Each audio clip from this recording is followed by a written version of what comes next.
bien, donc, il n'y a pas de fête ou de banquet lutte ouvrière sans meeting de lutte ouvrière. On est quand même là pour défendre des idées. Donc, d'abord, je vous remercie d'être venus nombreux, malgré les temps qui courent, et bien participer à l'initiative que nous organisons depuis des années sur Argenteuil, la fête de lutte ouvrière d'Argenteuil. Je vous en remercie. Donc, nous allons commencer le meeting. Donc, à ma gauche, notre porte-parole, Nathalie Arthaud, et pas notre patronne de lutte ouvrière, comme le Parisien l'a écrit, qui a fait tout de même un article, mais à lutte ouvrière, il y a le combat contre les patronnes et les patrons, mais il n'y a pas de patron. Donc, je passe tout de suite la parole à Nathalie. Et moi-même, donc, Dominique Mariette, enseignant aujourd'hui à la retraite.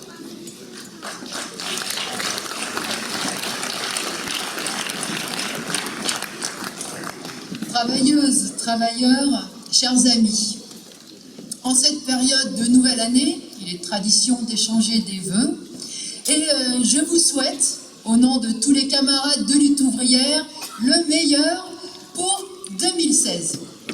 Mais, on le sait tous, 2016 sera d'abord ce que nous en ferons. Elle sera meilleure pour le monde du travail s'il y a un réveil ouvrier, si les luttes reprennent pour arrêter la régression sociale imposée par le patronat et par le gouvernement. Elle sera meilleure si les travailleurs expriment la solidarité de tous les exploités contre les préjugés racistes et xénophobes, contre le repli nationaliste et l'individualisme. Alors, faisons en sorte qu'en 2016, les travailleurs, les ouvriers, les chômeurs, les retraités et la jeunesse des quartiers populaires se lèvent de nouveau pour défendre leurs intérêts communs, pour défendre leur droit à l'existence et leur dignité.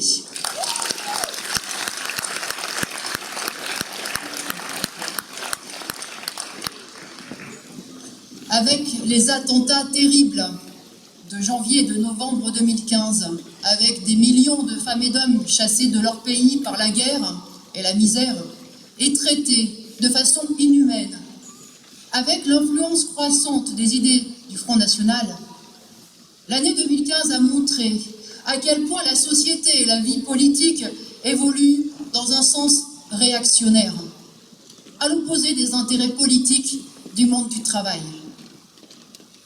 Sur la scène politique, ce recul se mesure au travers de la victoire du Front National au régional. Et il s'observe aussi au travers de l'évolution politique du Parti Socialiste, qui, si on reprend un mot désormais à la mode, va de déchéance en déchéance. Et les deux sont évidemment liés. L'emprise croissante du Front National dans une région comme le Nord-Pas-de-Calais-Picardie, une région à tradition ouvrière et socialiste, témoigne de la faillite des partis de gauche. Parce que ce sont bien le Parti Socialiste et le Parti Communiste qui recueillaient il y a peu les voix de cet électorat. Ils n'en conservent aujourd'hui qu'une petite partie.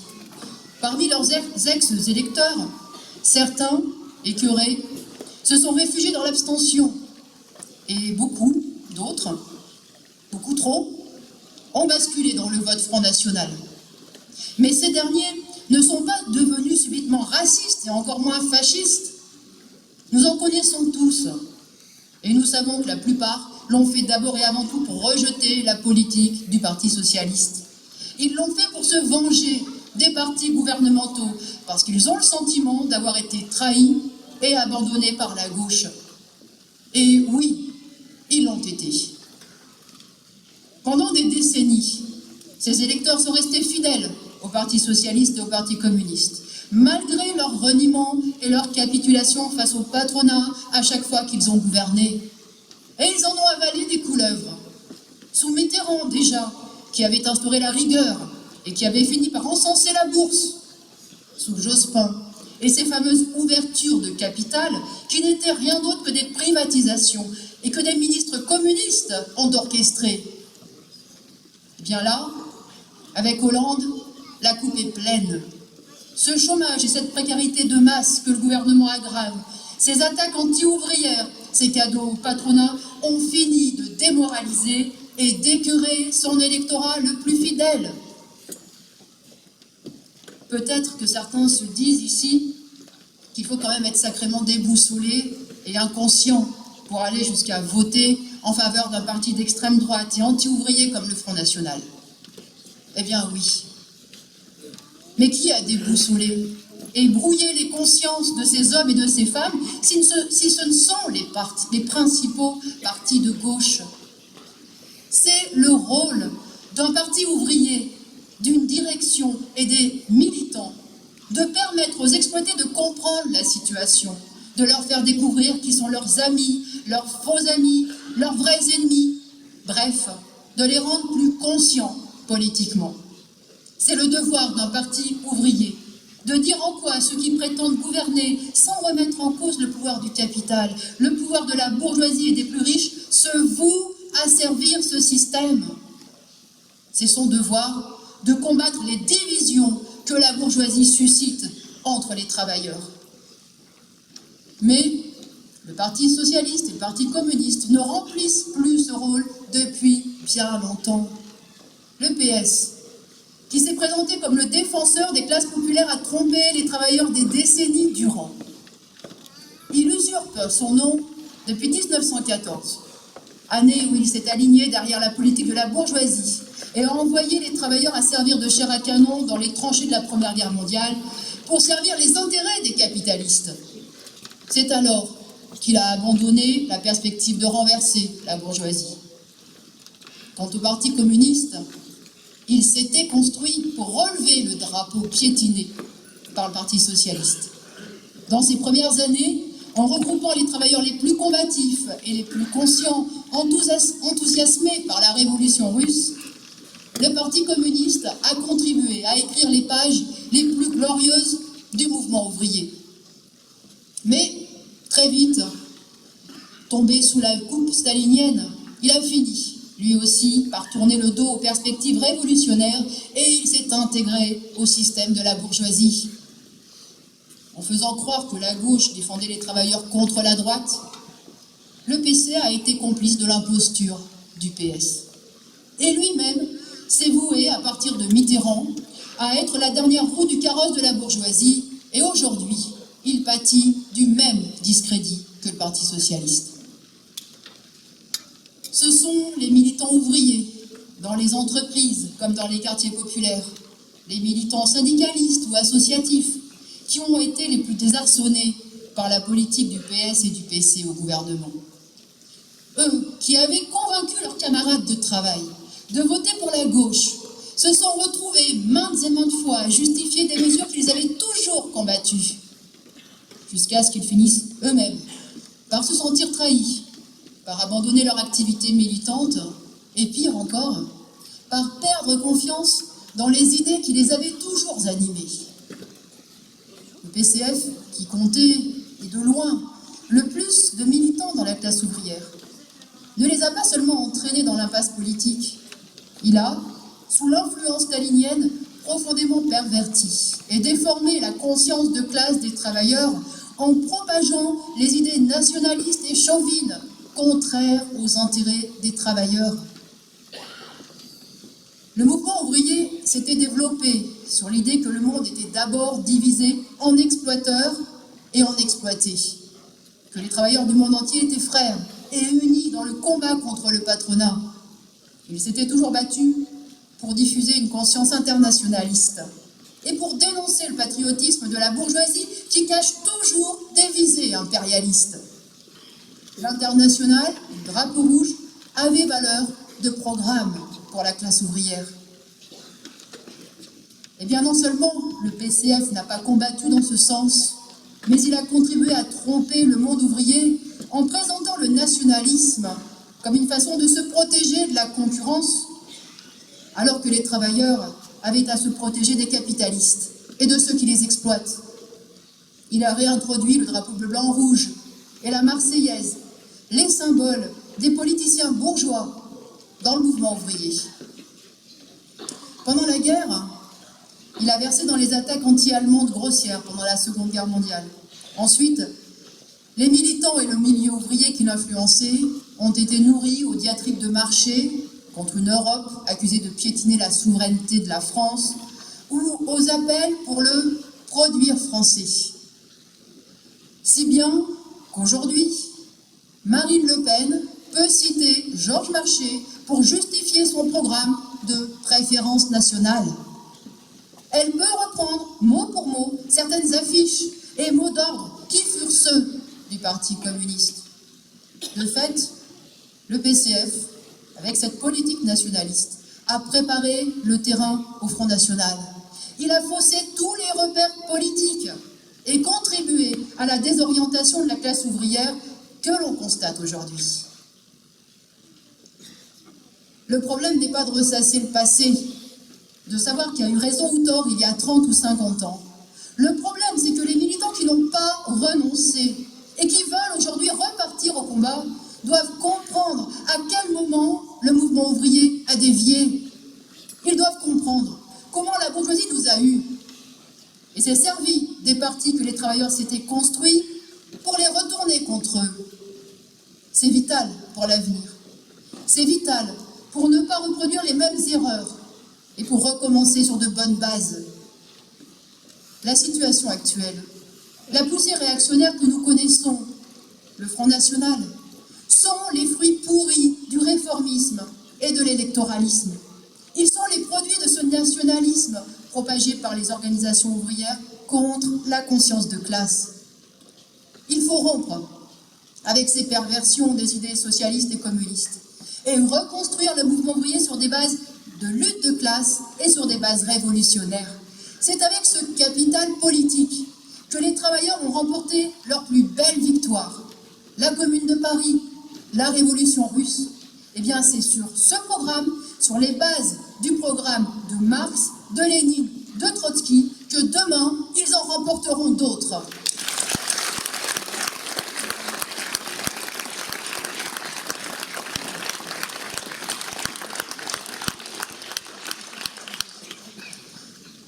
Pour l'instant, Marine Le Pen veut faire du Front National un grand parti de droite et elle joue le jeu des institutions. Elle a mis à l'écart du FN les figures les plus sulfureuses, à commencer par son père. Et sa démagogie ressemble par bien des aspects à celle de Sarkozy et de ses lieutenants. Comparée aux milliardaires racistes et sexistes qui se présentent aux États-Unis à la primaire du Parti républicain, Marine Le Pen passerait presque pour une gauchiste. Alors, on pourrait se dire que finalement, le parti des Le Pen est devenu un parti comme les autres. Il est, comme les autres, un défenseur de l'ordre bourgeois. Il défend l'exploitation et la propriété capitaliste. Mais ce qui fait de lui un des pires ennemis et un des dangers les plus menaçants pour les travailleurs, ce sont ses origines, ses filiations et toute la faune qui gravite autour de lui. Tout ce que l'extrême droite compte de réactionnaire, viscéralement hostile à la classe ouvrière et prêt à faire le coup de poing contre les travailleurs et ses syndicats, se trouve dans le FN ou autour de lui. Si la bourgeoisie en avait besoin pour mater les travailleurs, elle pourrait s'appuyer sur ses adeptes des méthodes fascistes. On n'en est pas là, mais si la crise s'aggravait et provoquait des conflits sociaux, comme cela s'est produit en Allemagne dans les années 1920 et 1930, oui, ce danger pourrait grandir. Et d'ores et déjà, le FN pèse sur la société dans un sens pourri. Sans qu'il n'y ait de violence organisée à grande échelle, il y a de la violence individuelle, des propos, des intimidations et des actes racistes et islamophobes. Les préjugés les plus crasses, les imbéciles haineux sont aujourd'hui confortés. Et on l'a vu avec les événements d'Ajaccio, les ingrédients d'un engrenage sont là. Et il peut s'enclencher plus brutalement qu'on ne le croit. Par la crainte que le Front National inspire dans le milieu immigré, par les inquiétudes et la suspicion qu'il suscite de part et d'autre, y compris auprès de ceux de la deuxième, troisième ou quatrième génération, il pousse au réflexe de repliement et au communautarisme. Et tout ça se conjuguera pour morceler encore plus la classe ouvrière et pour disloquer la conscience de classe. Autant dire que nous ne partageons pas le soulagement des grands partis d'avoir évité l'arrivée du FN à la tête d'une ou de plusieurs régions. Car son influence croissante et réelle sur toute la société et dans les rangs ouvriers est un poison de plus en plus nocif. Il faut le combattre, encore et toujours, non pas sur le terrain de la morale ou des bons sentiments, encore moins sur celui des valeurs républicaines qui sont démenties tous les jours par la réalité. Mais il faut le combattre en faisant progresser la conscience de faire partie de la même classe ouvrière, aux intérêts fondamentalement identiques par-delà les origines et la nationalité. Ce n'est pas la première fois que le mouvement ouvrier connaît un reflux. Il y en a eu bien d'autres. Des périodes de guerre, de crise, de répression, où le combat devenait si difficile que la grande majorité abandonnait, perdait confiance dans sa capacité à changer les choses. Des périodes où une minorité résistait, des moments même où elle ne pouvait plus résister et où elle se cachait. Mais il y a toujours eu des femmes et des hommes qui ont conservé leurs idées et leurs convictions profondes et qui ont fini par les transmettre. Nous sommes les héritiers de ces minorités, les héritiers de leurs idées. Et nous devons avoir aussi leur courage, leur ténacité et leur dignité. Être minoritaire n'est jamais une position commode, mais encore une fois, lorsque la pourriture du capitalisme ressort par tous les pores de la société, il faut être là pour dire que cela ne passera pas par nous. Lorsque les intellectuels cèdent au conformisme, aux préjugés, lorsqu'ils se laissent emporter par la vague nationaliste, identitaire comme aujourd'hui, lorsque les voix progressistes s'éteignent les unes après les autres, il est vital pour l'avenir d'affirmer nos idées révolutionnaires. Ce qui nous caractérise, c'est cette confiance dans la classe ouvrière, cette confiance dans les exploités et donc cette confiance dans l'humanité. Cette idée que le capitalisme n'est qu'une étape dans l'histoire de l'humanité et qu'un jour nous en tournerons la page pour en écrire une nouvelle, autrement plus enthousiasmante. Alors ne craignons pas d'être minoritaires, portons haut nos convictions et soyons-en fiers.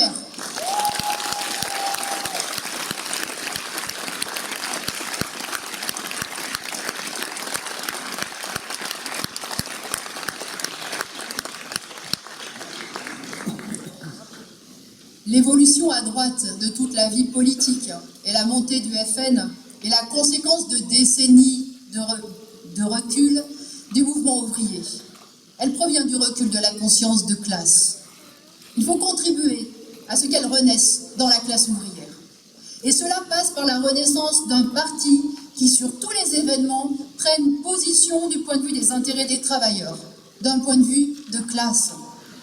D'un parti qui dise et redise que la société est organisée en deux classes, une classe dominante, une classe exploitée, deux classes aux intérêts opposés, et dont la situation respective est déterminée par le rapport de force. Lorsque la classe ouvrière ne se fait plus craindre, lorsque la classe ouvrière, au contraire, lorsqu'elle se fait craindre, elle peut arracher des avancées. Lorsqu'elle ne se bat plus, elle recule fatalement, et avec elle, tout le reste de la société. Il ne s'agit pas de ressusciter la gauche. Celle-ci est en train de mourir de sa belle mort. Elle est en train de mourir de sa belle mort puisque le Parti socialiste, qui en constitue le pivot depuis près de 40 ans, est en train de larguer tout ce qui le reliait aux idéaux de ses origines et au mouvement ouvrier. Regardez la polémique sur l'extension de la déchéance de nationalité. Tout le monde s'accorde pour dire qu'elle est symbolique et qu'elle n'empêchera aucun attentat. Mais si Hollande s'y accroche, alors que son parti l'avait toujours dénoncé comme nauséabonde et démagogique contre les binationaux, c'est justement parce que cette proposition vient de la droite et de l'extrême droite. C'est justement parce qu'elle touche au tabou de la gauche. À travers ce symbole, Hollande et Valls affirment qu'ils sont prêts à jeter par-dessus bord tout ce qui restait comme dernier principe du PS et ils forcent tout le Parti socialiste à les suivre. C'est une orientation qui est discutée depuis plusieurs années au sein du Parti socialiste. En 2009, Valls plaidait déjà pour régénérer le Parti socialiste, comme il disait. Il faut changer de méthode, il faut changer de programme, il faut changer de nom, car le mot socialiste ne veut plus rien dire, disait-il.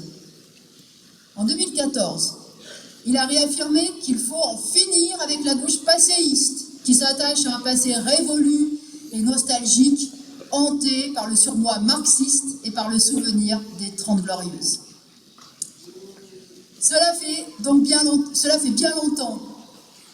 On le voit que sur le plan économique et social, il n'y a plus de différence entre le Parti socialiste et la droite. Valls et Macron, en grands ordonnateurs de la politique anti-ouvrière du gouvernement, ont dénoncé plus d'une fois, avec les mots de la droite, les 35 heures, le travail du dimanche ou encore le CDI ou le code du travail.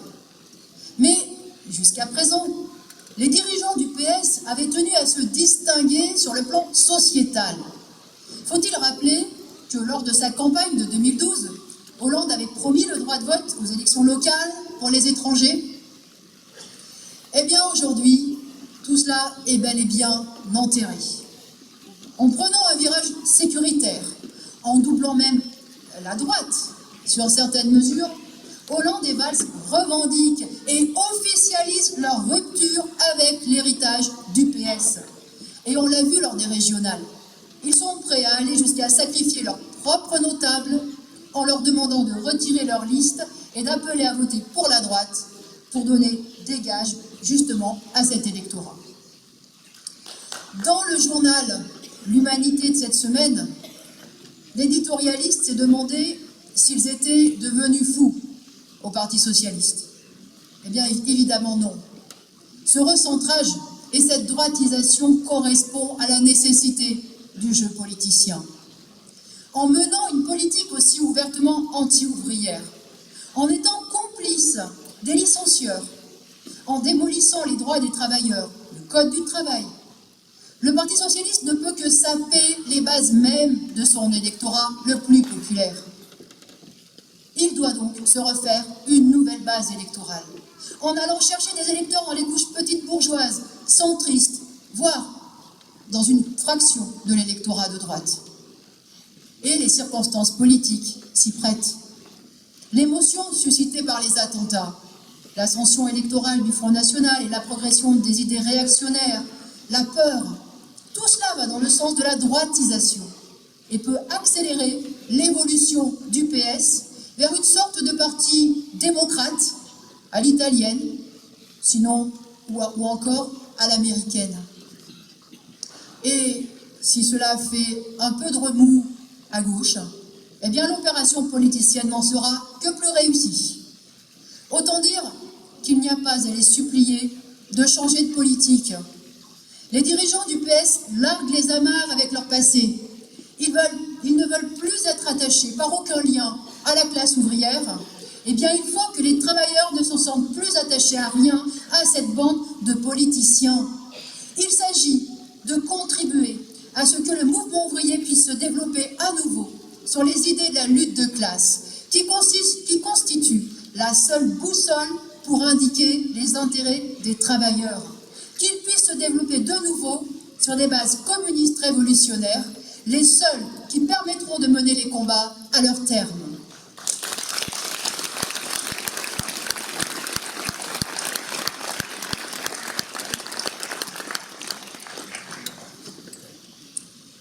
Il faut donc reconstruire. Il y a un tas de choses à faire. Toutes ces forces réactionnaires, le FN, mais aussi ces réseaux terroristes qui exercent une attirance morbide sur une fraction de la jeunesse de ce pays, sans avenir, sans espoir, sans boussole, se déploient d'autant plus facilement que le mouvement ouvrier est faible, sans politique propre et sans perspective. Alors il faut affirmer nos valeurs et nos perspectives pour la société. Contre les divisions semées dans la classe ouvrière ici, il faut affirmer la conscience de nos intérêts communs par-delà la diversité de nos métiers, de nos origines, de nos statuts. On nous rabâche que notre identité dépend de notre origine, de notre nationalité ou de notre confession. Mais un aspect essentiel de notre vie et de notre identité, c'est que nous sommes des travailleurs, des ouvriers, des employés, des gardiens, des aides-soignants, des caissières, des enseignants. Notre condition de salariés et d'exploités nous unit, au-delà de nos différences. Alors il faut serrer les rangs et rejeter ceux qui veulent dresser un mur entre nous. Et il faut affirmer notre conscience d'appartenir à une seule et même communauté, la communauté des travailleurs et des exploités.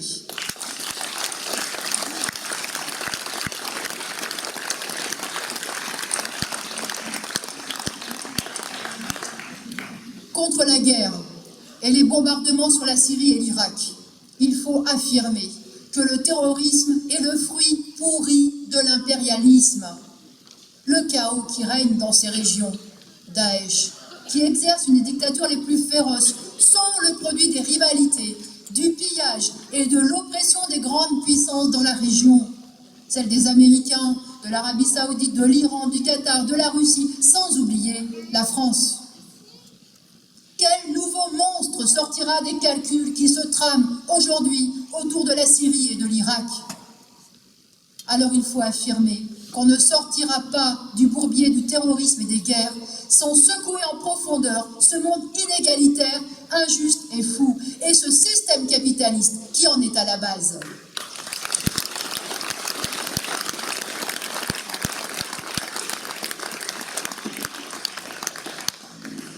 Contre le sort inhumain qui est fait aux migrants, il faut affirmer, pour tous les exploités, la liberté de circulation et d'installation.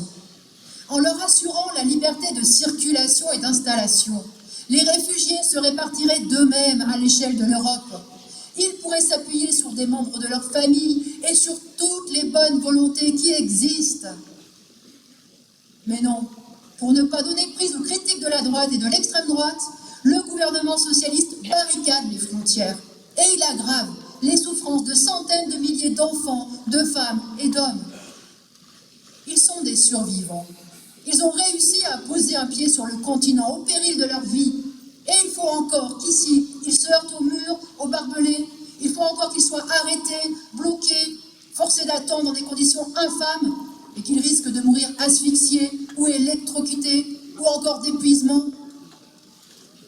Il n'y a pas besoin d'être révolutionnaire pour dire que la France peut faire mieux qu'accueillir les 30 000 réfugiés sur 3 ans promis par le gouvernement. Cela fait moins de réfugiés qu'il n'existe de communes dans le pays. Tout le monde l'a rappelé à d'autres époques où la situation économique du pays n'était pas plus florissante. La France a su accueillir les boat people cambodgiens ou encore le million de pieds noirs qui est venu en France en catastrophe à la fin de la guerre d'Algérie. Le combat en faveur des migrants n'est pas qu'une question d'humanité et de solidarité. Il fait partie du combat pour les intérêts collectifs des travailleurs. Car le sort des exploités d'ici va de pair avec celui des migrants. Les dirigeants politiques sont unanimes. On ne peut pas accueillir toute la misère du monde, prétendent-ils. Mais ce sont les mêmes qui jurent qu'on ne peut pas embaucher, qu'on ne peut pas augmenter les salaires, qu'on ne peut pas sauver les retraites, quand bien même la bourgeoisie est riche à milliards. Ces politiciens ne sont pas seulement hostiles aux migrants, ils sont aussi les ennemis des exploités. Aujourd'hui, ils justifient de laisser les migrants mourir à nos portes.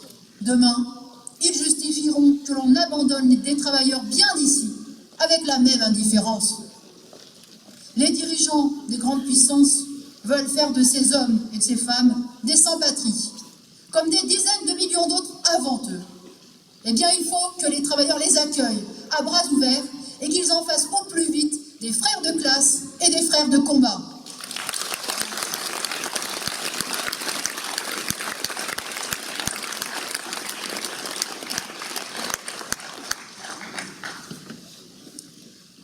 On ne se débarrassera de toute cette barbarie qu'en prenant le mal à la racine, c'est-à-dire à la domination de ce système économique fou. Changer la société en renversant le pouvoir économique et social de la bourgeoisie capitaliste, ou accepter le cheminement vers la barbarie, voilà la question qui se pose à nous. Et elle est d'une toute autre importance que les misérables spectacles politiciens que l'on nous donne à voir aujourd'hui. Mettre fin à la propriété privée des moyens de production, des usines, des banques, des transports et des grandes chaînes de distribution sont les conditions indispensables pour créer une organisation sociale nouvelle, débarrassée de l'exploitation, mais aussi de la concurrence, des crises économiques et du fonctionnement anarchique, imprévisible de l'économie. Ce sera le premier pas, mais un pas de géant sur la voie d'une société communiste. Le mot communiste a été dénaturé, transformé en son contraire, aussi bien par les ennemis déclarés des travailleurs que par leurs faux amis. Mais il est un des mots les plus riches de signification, un des mots les plus beaux. Il a surgi des rêves égalitaires de l'humanité depuis des temps immémoriaux. Il a aussi été transformé en projet conscient par les combats passés du mouvement ouvrier pour son émancipation.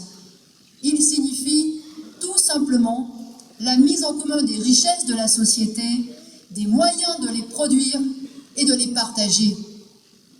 Seule cette mise en commun permettra à l'humanité de maîtriser son économie et sa vie sociale. Le chacun pour soi, la lutte individuelle pour la vie, pourrait enfin céder la place à la conscience collective que l'humanité est une et indivisible et qu'elle a les moyens d'assurer une vie digne à chacun de ses membres. La seule force capable de transformer la société dans ce sens est le prolétariat. Aujourd'hui, il est dispersé, atomisé, il subit tout le poids du capitalisme. Il apparaît faible, même pour se défendre. Il subit, au travers de la crise et du chômage, la pression délétère du capitalisme. Mais la classe ouvrière reprendra confiance en elle. Tout simplement parce que la société capitaliste ne peut pas se passer d'elle. Sans elle, rien ne peut fonctionner, pas même la machine à profit au bénéfice de la classe capitaliste.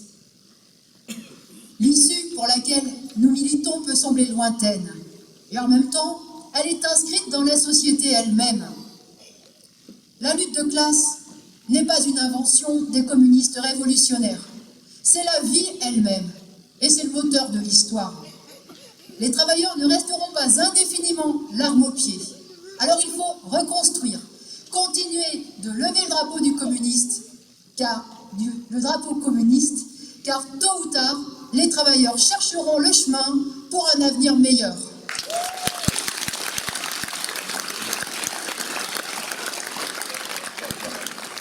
En tout cas, pour terminer, eh bien, et surtout par ces temps qui courent, eh bien, nous allons affirmer notre appartenance à la classe ouvrière du monde en chantant le chant qui partout, aux quatre coins de la planète, nous unit, l'international. Debout les damnés de la terre, debout les forçats de